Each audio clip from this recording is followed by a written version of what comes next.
So we're going to take a look now at the inverse derivative and a connection between the two. So to start, I have this little applet I want to show you. And we're going to talk visually first before we go into the calculus. So what I want you to look at is the left side. The left side shows a function and its inverse. Okay. Now I'm going to switch this up because it's not so easy to see tangent lines for a line because it looks almost identical. But for example, if I move to a parabola and its inverse, can you see the dotted lines that show the tangent? Can you see that from? I hope. Okay. You guys have younger eyes than me. I'm sure you can. So as I move this along, for example, right now, if I move this over, you see those tangent lines? Now, you may not click in right away as to what the connection is, but let me just explain what the picture on the left is doing first. So I'm going to pick easier numbers to work with than 4.2 whatever. So let's go to, let's try 2 and see what, okay.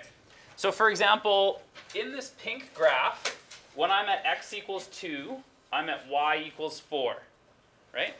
So to find the corresponding point, and that's one real important thing today, the corresponding point is not 2, 4, but 4, 2. So 4, 2 is the corresponding point. So remember that connection because that's the most important part of this lesson for the inverse derivative is if I'm at 2, 4 here, the derivative I'm going to be looking for is at 4, 2. So with that in mind, can you take a look at those numbers and possibly tell me what you maybe guess the relationship between those two tangent lines is?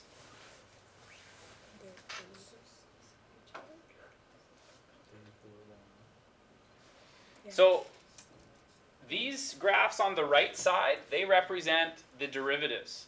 This is the functions. I wouldn't look at the picture so much. I'm not sure why the author included these, but those are the values right there. Sure, Lily? Hey, they are. They're the reciprocals of each other. Now, I'll show you exactly why that is with a picture geometrically. That's the word. I'll show you geometrically, and then I'll show you algebraically. Believe it or not, I think algebraically is easier. But anyway. So no matter where I move these, like for example, another decent point would be if I moved it to 1, then that means the slope is 2. And on the inverse, the slope is a half. So they're reciprocals of each other. But again, it's not at the same point.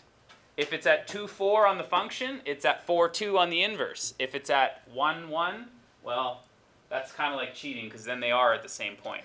But you have to remember the reflection before you can apply this rule of the reciprocal. So let me start by painting you a small trig picture. And hopefully my artistic skills aren't as terrible as they were in the last block. But let me, oh, sorry, I forgot one thing. Can I have a volunteer just for, no math involved, promise. No math involved. Really? Would you like math to be involved and then I could get a volunteer? Alex, come on up. Thank you, Alex, for volunteering. All I need you to do is hold this right here. So you're going to be the line y equals x. You're going to put the ruler there. Okay? And try to keep your shadow out of there as much as you can. So the line, the scale would be right about there through that dot. Okay? Got it? Okay, so now I'm going to move the tangent lines, and I want you to tell me what you, if you notice anything interesting about as I move that dot. So look at those tangent lines.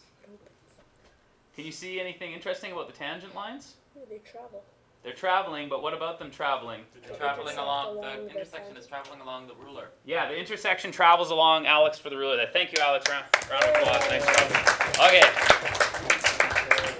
But that's one thing I'm going to use here to show you a little bit about where this comes from. So that is true. Those lines would intersect right on the line y equals x, and that's the part of the algebra I'm not going to show you. But what I will show you is if we have that situation. Here's what we also have to have. Okay, so for example, if this was my graph, and here's the line y equals x, and let's just say this is my parabola, okay, and here's my inverse. Nope, that won't do. Already it was bad artwork. Let's see here, like this. Is that better? Yeah. Well, better, but not perfect still. Anyways, So I'm going to put, let's say I'm taking the point right here. Okay. And I know that they're going to cross at that line, so roughly this is the spots I'm looking for. So here's what we've got now is I've got 2 points that I could make a slope with. And again, you have to really bear with me that my artistic skills aren't the greatest with this. But before I show you the algebra, I'd like you to see the geometry so that it's not as I don't know, I guess what's the word here? I don't want to say scary, but so that it's a little friendlier. Okay, so here's the slope, rise over run. Okay, and, well, it's not too bad of artistic. This here, if I call this the run, then that would appear here as the run, the vertical part. And if I called this the rise, this would be the rise appearing on this side. So if it would be on this one, it would be rise over run. On this side here, it would be run over, oops, that says none. Run over rise, which are the reciprocals. Okay. If you are interested in digging a little deeper, I'll just paint a quick picture for you how you could actually show this geometrically. One thing you're going to need to remember is if I go perpendicular, then technically, if I go perpendicular, these two are supposed to be the same distance because they're a reflection. This piece in the middle would be the same for both of those triangles, and it's 90 degrees in here. So you have side angle side, which would mean the last piece of your triangle would also be equal. So you have the same triangles. You could go ahead and show that these pieces are actually all the same. So anyways, that paints a little geometric picture. Let me show you the algebraic one and see what you think. Okay. So the only thing that you have to remember to do this algebraic one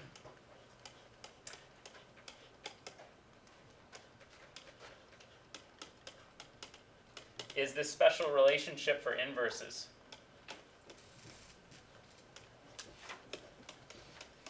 Okay, so do you remember this relationship? Maybe, possibly. It's a little easier if you think about it as if this is the function and I put its inverse inside, that means whatever the function did, the function has undone it. So it could be like e to the natural log x, or, I don't know, x squared's square root, right? So the function undoes whatever you do by putting the function inside the inverse. Okay, so if you remember that little property, we just use the chain rule now. We can figure out what the derivative would be. Derivative of the outside. Whoops, and of course I've gone too fast. Derivative of the outside times the derivative of the inside equals 1. So if I want to know what's the derivative of the inverse, that's this piece here. The derivative of the inverse would be equal to 1 over f prime of g of x. Okay? So the nice part about this, which isn't obvious by looking at it, is we can calculate the inverse derivative without actually knowing what the inverse is. Okay, so that's what we're going to work on today, is not having to find the inverse, but being able to find its derivative. Okay? So let's try a couple things and we'll try and sort out all this mess that Mr. Joyce has created. Okay. So for example, here's a function and its inverse. We'll actually try and find these pieces. This first one, it would have an inverse 2x, it would have a derivative 2x, whereas the derivative for this would be 1 over 2 root x. So let's just verify again that this property holds. And the property you've got to remember is one, I'm going to say it to you in the practical way. Okay, so here's the practical way. If 2, 4 is the point on the function, then 4, 2 is the corresponding point on the inverse. When you flip the point, you can also flip the slopes. Okay, that's the way I remember it practically. When you flip the point, you can also flip the slopes. So let me show you the slopes then. So this is the function. Its slope is going to be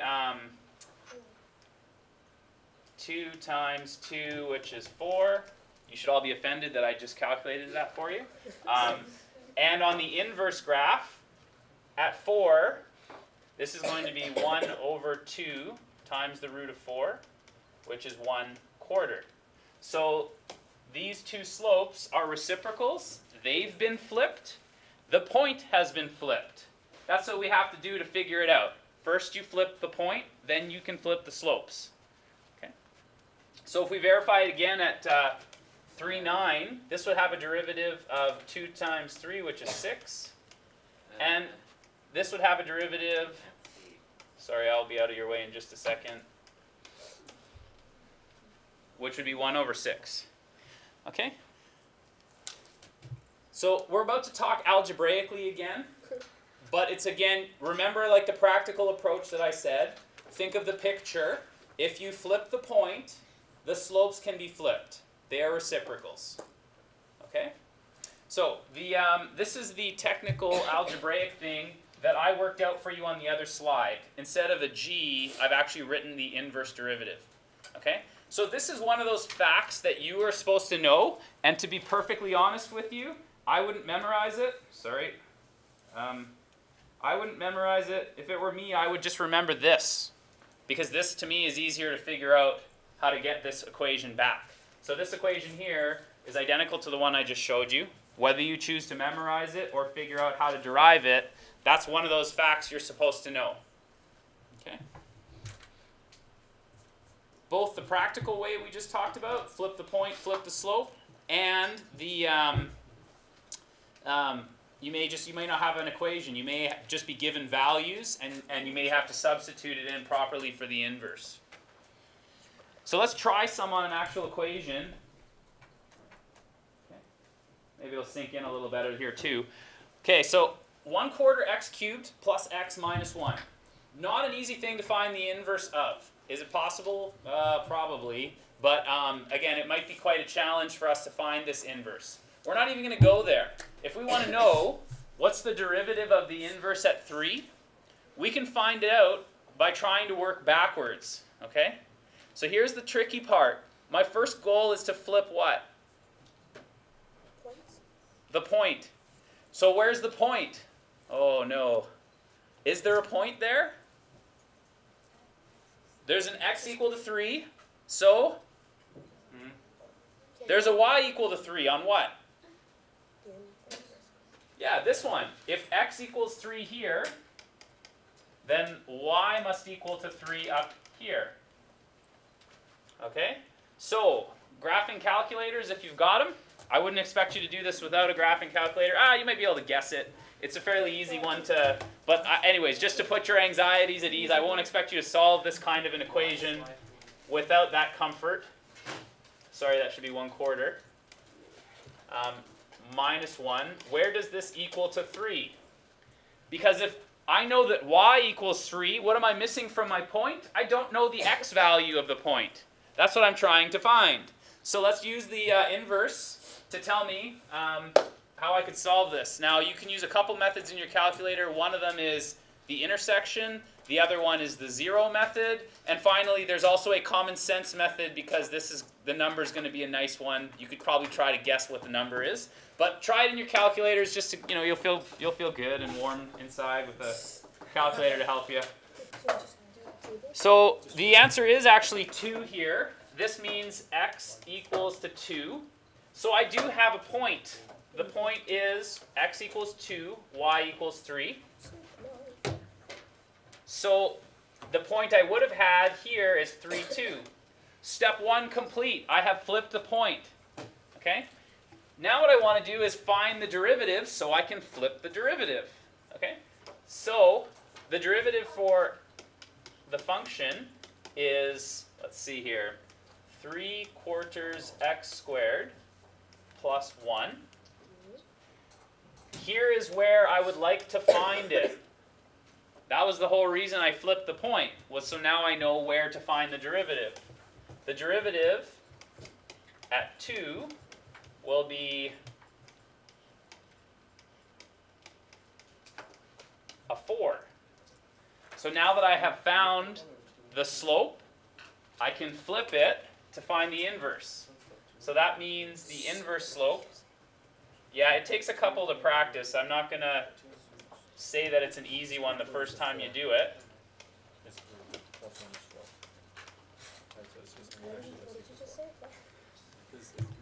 Okay, so let me walk you through it again.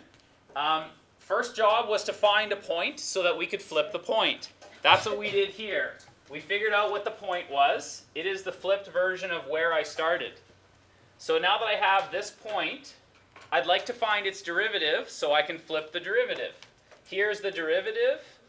It equals to 4. That means if I go back to the inverse, it'll be 1/4. Okay?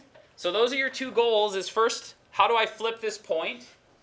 Then second, find the derivative so I can flip its slope. So I'm going to have you try one with cosine.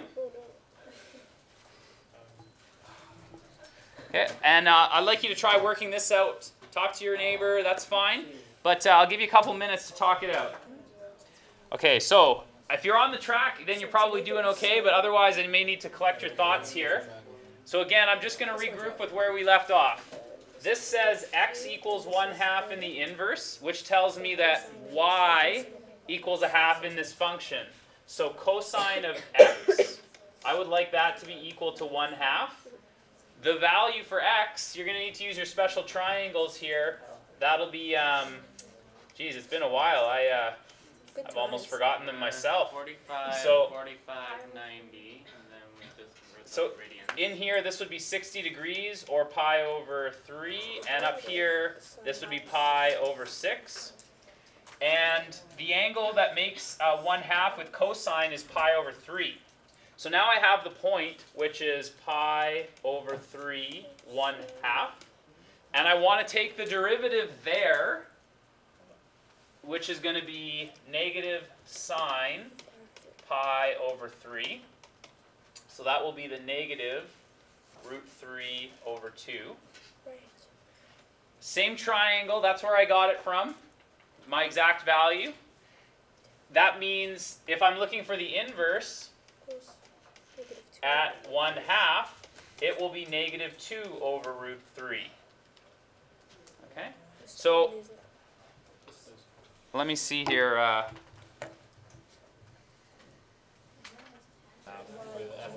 Okay, so let's try tangent together, and we'll take a little survey as we go and see if we got the hang of it. So, oh, my apologies. That's not another one to practice. Anyways, it looks like then we'll have to do some more during your homework if you are stuck there. But remember, the reflection happens on the point, and then the slope is the reciprocal. So that's what we were doing there, is first find the point so you can get the derivative. Then you'll need to take the reciprocal to get back onto the inverse graph. Okay, so here we go. The first thing, what I'm going to do here for you, it's just a little cluttered right now. I'm going to do this on my blank slide. You probably can fit it in your notes, but I don't want to cram it in there. So what I'm looking for is, I would like to find the inverse derivative if the function is tan of x. So basically what I'm looking for is the derivative of the arc tangent. So this is our proof of the day, but it's just relax. It's not a bad one. So here's what we're going to do, okay? We're going to use the knowledge that we have right now that says the inverse derivative is 1 over the derivative of the function at the inverse of x. Okay, so let's just put it in more familiar terms for you. Let's say g of x is the arc tangent. That way I can say I'm looking for the derivative of this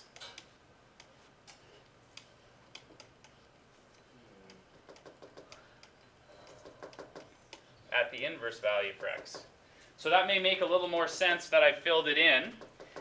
Now I have to do a little chain rule to figure out what that derivative is going to be. So the derivative here, f of x is tan x. So that is going to be 1 over the secant squared of the arc tangent of x. All I did was take the derivative of tangent. So f of x is the tangent. So that means f prime of x is the secant squared. Okay? Where did arctan come in? Yeah, I get arc. Well, the inverse of f of x is the arctangent. So that's where it came from. That's okay. Remember, I always said it, you know, proof is always the toughest part of any math class. So I'm going to use a little bit of an identity here. The one that you might remember is 1 plus tan squared theta equals secant squared theta. So then what I could say is 1 minus, or sorry, that's, I don't know why I did that, but I'm going to make that replacement up here. Okay? So it's now, instead of being secant squared, I'm going to make it 1 over the tangent squared of the arc tangent plus 1. And the reason I wanted to do that is, what will the tangent of the arctangent be? I know, most of you are just totally lost at this point, right? But let me just, okay, what is the arctangent of the tangent? We know this. I don't know. It's not a reciprocal, it's the inverse. It's going to be, well, x, right? There's an x in there. Oh, 1.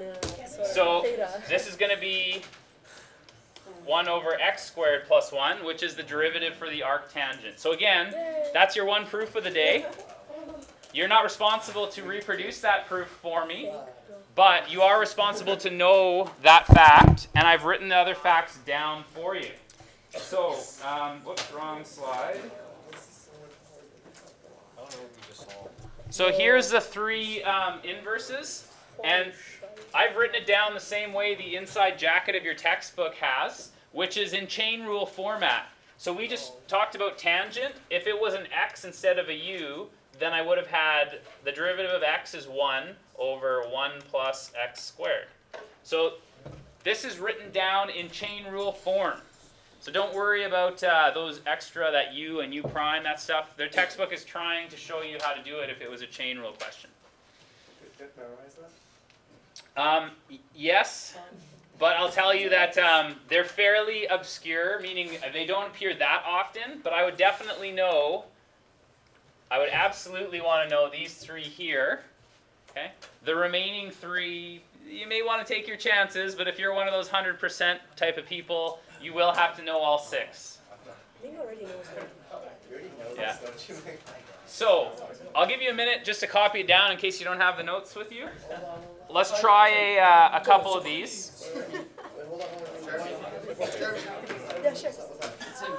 Okay, so for the first question, which is arc sine, I'm going to be referring to this formula up here. It's going to be the derivative of 2x, which is 2. Wait, is up there, is that u to the power of 1? Or? That is u prime, like the derivative of u. Divided by 1 minus, now this is the value of u here, so it will be 2x all squared, which is 2 over root 1 minus 4x squared. Okay. So I will let you try the next one here, the arc sine of square root x. So I'll try to catch up to you.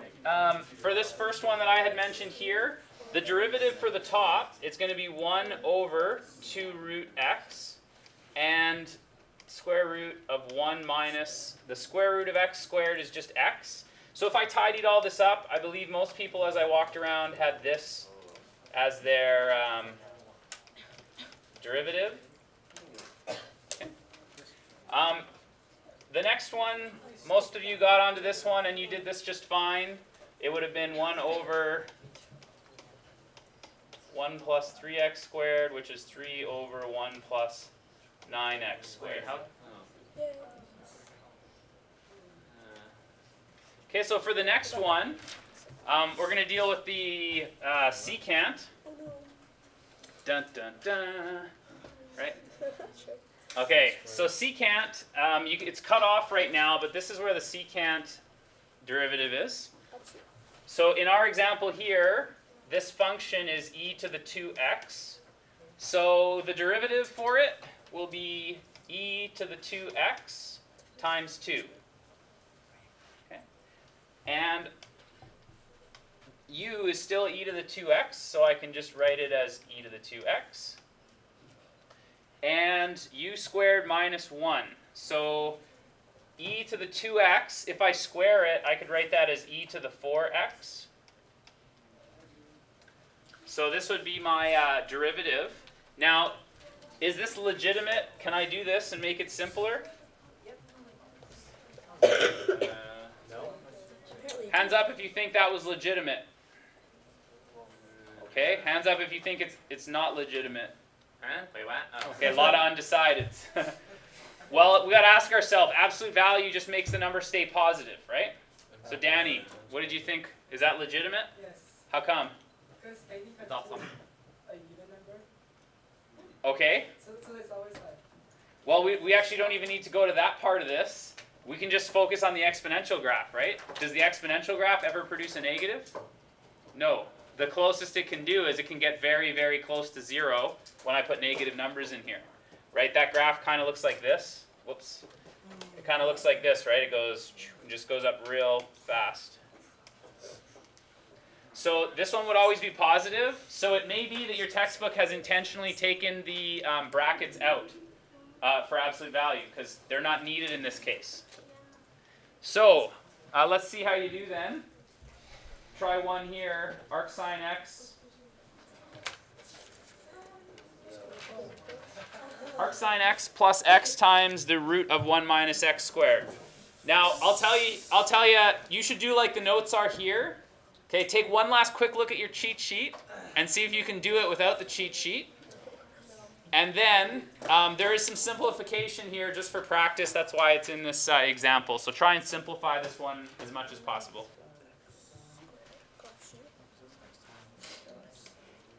Oh, why?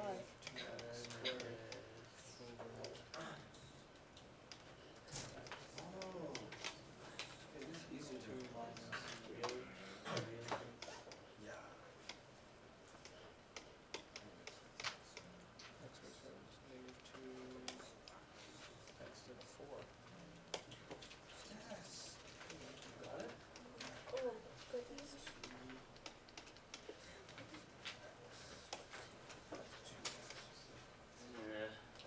Yeah, I got exactly that far. Yes, exactly where I started. Okay, so I'm gonna write this in fractions so you can see it. But after that, it's just like algebra, right? Well, it's the simplification. So if I was to try and simplify this, But if you got that far, you still kind of know what we're doing. you're still doing pretty good if you got that far, Okay, yes. okay, okay. That's all I needed to know. Sorry, x squared over root 1 minus x squared. So that is if I write it out with a common denominator. So what I did was I took this one and I made a common denominator out of it because everybody has the same denominator now. If I add them all up, Oh, it worked. How did you? sorry, Oh. and sorry, this should be a negative 2x here because it was negative 2 because I'm subtracting it. So now if I add these up, I've got 2 minus 2x squared, and it's going to be over root 1 minus x squared. So I could factor this out. How did I get the top and not the bottom? Can we go any further? Totally get it. Can you go in? Can you go one more? No, let's go more. So this is like to the exponent 1. This is like the exponent 1/2. So this would be like 2 root 1 minus x squared. Whoa, mind blown. Okay? So anyways, that's a good simplification practice one. But the good news is that'll be it until after our winter holidays.